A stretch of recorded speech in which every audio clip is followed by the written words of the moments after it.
Welcome to War Bios, the podcast where we delve into the lives of history's most fascinating figures.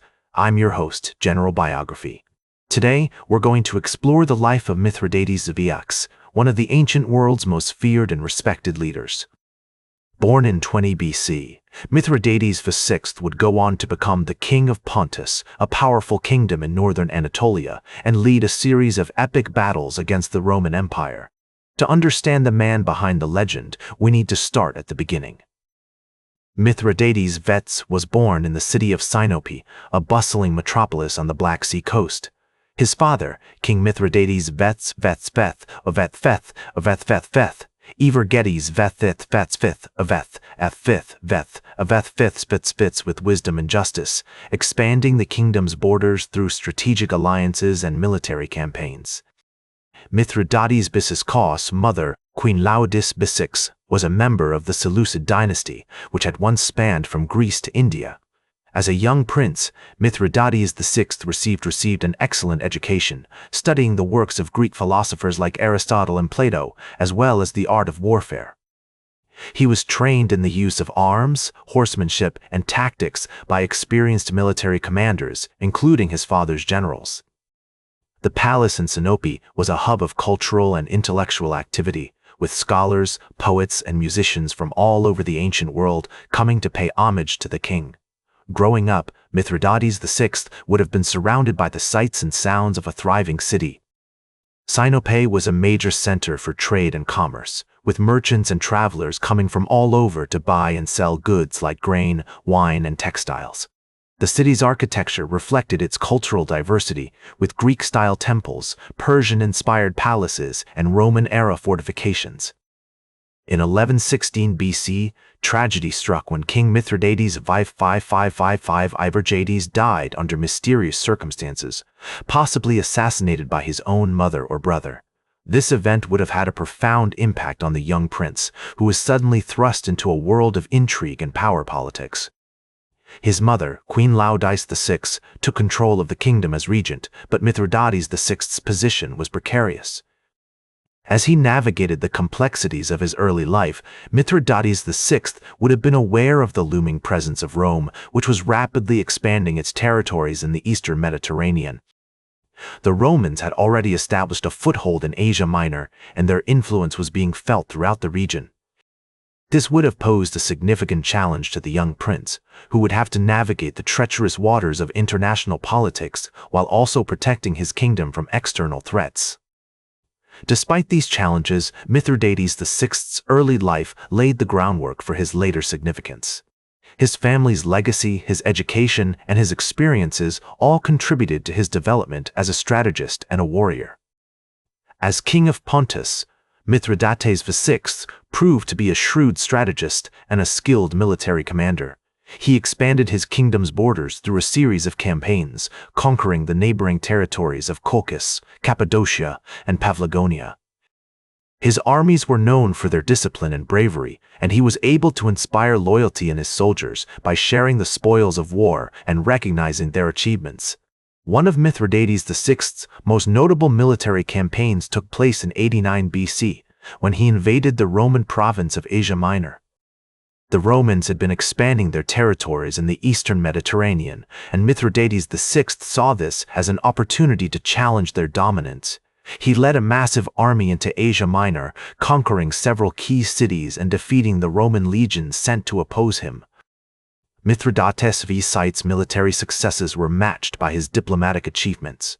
He formed alliances with other kingdoms and city-states in the region, including the powerful kingdom of Armenia, and negotiated trade agreements that strengthened Pontus's economy. He was also a patron of the arts and sciences, attracting scholars, poets, and philosophers to his court. Despite his many accomplishments, Mithridates VI faced numerous challenges during his reign. The Romans, in particular, posed a significant threat to his kingdom, and he was forced to navigate a complex web of alliances and rivalries to protect his territories. He also faced opposition from within his own kingdom, as some of his nobles and advisors questioned his authority and plotted against him. Throughout his life, Mithridates VI was driven by a strong sense of justice and a desire to protect his people.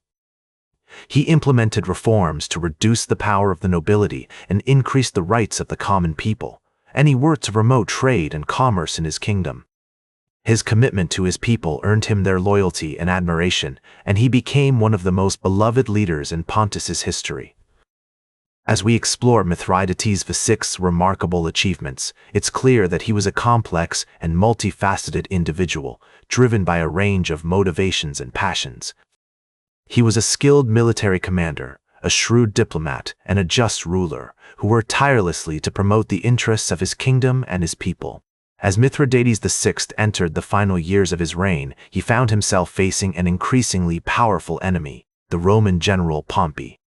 In 66 BC, Pompey was appointed to lead a campaign against Mithridates VI, with the goal of crushing the Pontic kingdom once and for all.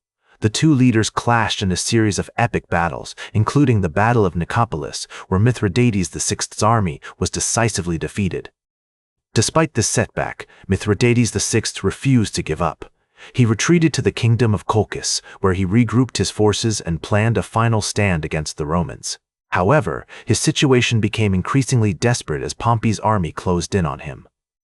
In 63 BC, Mithridates VI attempted to flee to the Crimea, but was thwarted by his own son Pharnaces II, who had grown tired of his father's rule and defected to the Roman side. With no other options left, Mithridates VI took his own life rather than surrender to the Romans.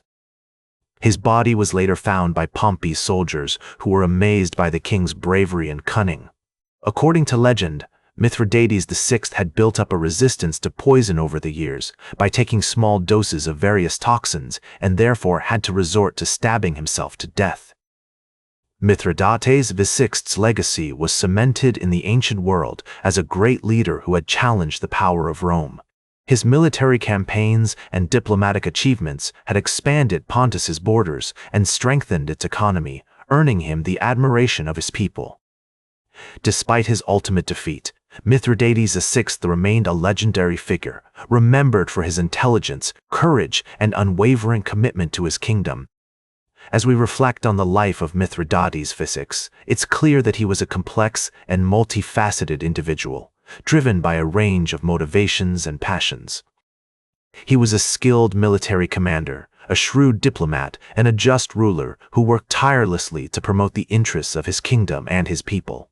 His story serves as a testament to the enduring power of leadership and the human spirit, and continues to inspire and fascinate us to this day. In conclusion, Mithridates VI's life was a remarkable journey of triumph and tragedy, marked by incredible achievements and ultimate defeat.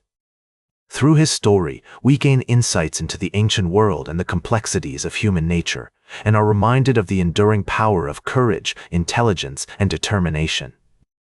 Thank you for joining me on this journey through the life of Mithridates VI, one of the most fascinating leaders of the ancient world.